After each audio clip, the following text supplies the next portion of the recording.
Hi friends, welcome to Hema spicy சமையல். வாங்க இன்றைக்கி ரொம்ப டேஸ்டியான டிஃப்ரெண்ட்டான ஒரு சட்னி ரெசிபி பார்க்கலாம். இது இட்லி தோசையோடு சாப்பிட்றதுக்கு ரொம்ப டேஸ்டியாக இருக்கும். ஃபஸ்ட்டு இந்த சட்னி பண்ணுறதுக்கு ஒரு கடாயில் 2 டேபிள் ஸ்பூன் அளவுக்கு ஆயில் சேர்த்துக்கலாம். ஆயில் நல்லா ஹீட் ஆனதுக்கப்புறம் 1/2 டீஸ்பூன் அளவுக்கு ஜீரகம் சேர்த்துக்கலாம். ஜீரகம் சேர்த்துட்டு நல்லா பொரிஞ்சதுக்கப்புறமா நம்ம மற்ற பொருட்களை சேர்த்துக்கலாம். ஜீரகம் நல்லா ஸ்லோ ஃப்ளேம்லேயே வச்சு நல்லா பொரிய விட்டுக்கோங்க.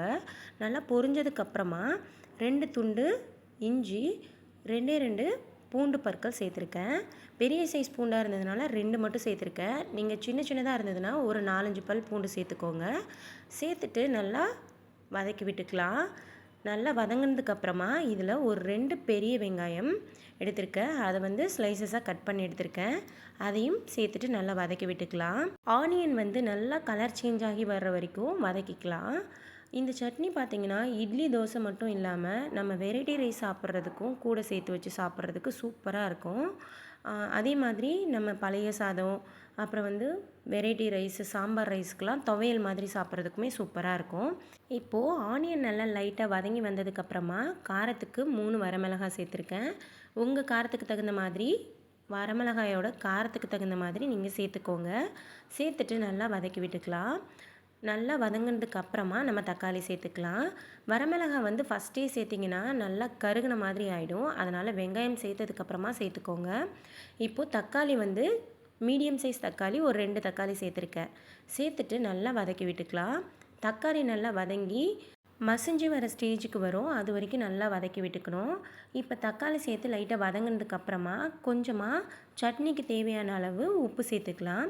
கல் உப்பு சேர்த்துருக்கேன். உங்களுக்கு சால்ட் உப்பு வேணாலும் சேர்த்துக்கோங்க. சேர்த்துட்டு நல்லா வதக்கி விட்டுக்கலாம். உப்பு சேர்த்ததுக்கப்புறமாவே சீக்கிரமாக நமக்கு வதங்கி வந்துடும். அதனால் உப்பு சேர்த்துட்டு ஒரு 2 நிமிஷத்துக்கு நல்லா வதக்கி விட்டுருக்கேன். இப்போ பாருங்கள், தக்காளி எல்லாமே நல்லா மசிய வதங்கி வந்துருச்சு. இந்த தோல் எல்லாம் பிரிஞ்சு வருது பாருங்கள். அந்த அளவுக்கு நல்லா வதக்கி எடுத்துக்கலாம். இப்போது ஒரு 5 சில் அளவுக்கு தேங்காய், இதை சின்னதாக கட் பண்ணி எடுத்து வச்சுருக்கேன்.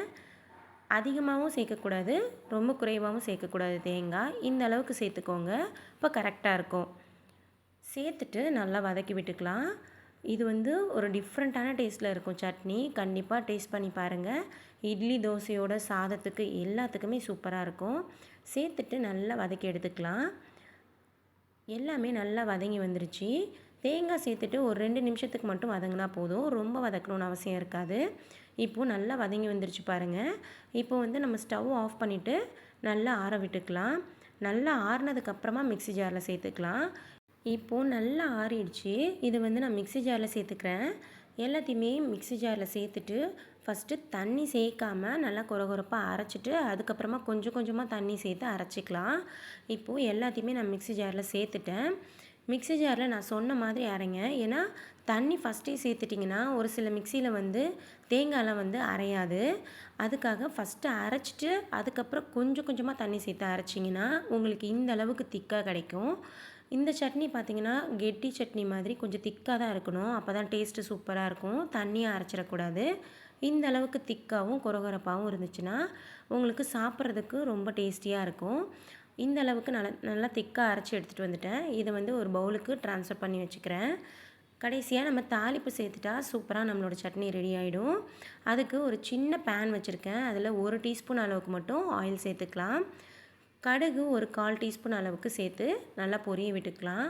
கடுகு நல்லா பொரிஞ்சு இந்த மாதிரி டக்குன்னு வெடிக்கிற சவுண்டு கேட்கும். அதுக்கப்புறமா நம்ம கருவேப்பிலையை சேர்க்கணும். முன்னாடியே கருவேப்பிலையை சேர்த்துட்டா ரொம்ப கருகிடும். இப்போ ஃப்ரெஷ்ஷாக ஒரு கொத்து கருவேப்பிலையும் சேர்த்துக்கிறேன். இப்போ பாருங்கள், கடுகு நல்லா வெடிக்கிற சவுண்ட் கேட்குது. இந்த டைமில் நம்ம கருவேப்பிலையை ஸ்டவ் ஆஃப் பண்ணிவிட்டு சேர்த்துக்கோங்க. ஸ்டவ் ஆன்லேயே வச்சு சேர்த்திங்கன்னா அதுவுமே ரொம்ப வெடிக்கிற மாதிரி இருக்கும். ஆயில் மேலெல்லாம் தெறிக்கும். அதனால் ஸ்டவ் ஆஃப் பண்ணிவிட்டு இந்த மாதிரி தாளிப்பை சட்னியில் சேர்த்துக்கலாம். சூப்பராக நம்மளோட சட்னி ரெடி ஆகிடுச்சு. ரொம்ப குயிக்காகவும் இருக்கும். அதே மாதிரி ஜீரகத்தோட வாசனையும் சூப்பராக இருக்கும் இந்த சட்னி. கண்டிப்பாக ட்ரை பண்ணி பாருங்கள். இன்றைக்கி நான் இட்லியோடு சர்வ் பண்ணியிருக்கேன். இட்லி, தோசை, சாதத்தோடு சாப்பிட்றதுக்கும் ரொம்ப டேஸ்டியாக இருக்கும். கண்டிப்பாக ட்ரை பண்ணி பார்த்துட்டு எப்படி இருந்துச்சுன்னு சொல்லுங்கள். வீடியோ பிடிச்சிருந்தா லைக் பண்ணுங்கள். நம்ம சேனலை சப்ஸ்கிரைப் பண்ணிக்கோங்க. தேங்க்யூ.